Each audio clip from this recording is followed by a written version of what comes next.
Hello everyone! Magandang buhay po sa lahat. Ayan, ako'y makishare lang na madali ang ginawa kong cabbage, carrots, and apple salad. Ayan. Tatlong klase lang po ang ating gagawin ngayon. Ayan, meron po tayong cabbage.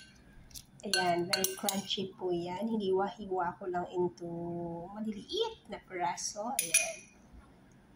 Tapos lalagyan po natin siya ng carrots. Ayan. Carrots at saka apple. Ayan. Then, hahaluin po natin siya. Ayan. Para mag-mix po sa ating cabbage. Ayan. At gumawa po ako ng sauce na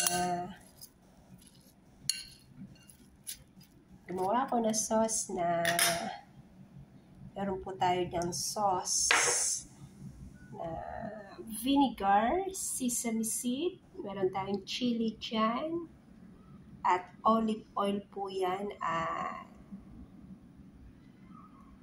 salt. Ayan po ang ating ilalagay na sauce ng ating cabbage salad. Ayan. Ayan po. Ayan. Then, hahaluin ulit natin. Halo-halo lang po yan pag nagawa tayo ng mga healthy salad. Very crunchy po yan. Ayan. Very crunchy ang ating cabbage. And then, syempre, hindi po mawawala ang ating roasted peanut. Ayan.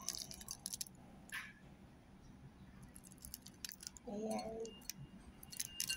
Ganyan lang po kadali ang ating paggawa ng ating cabbage salad.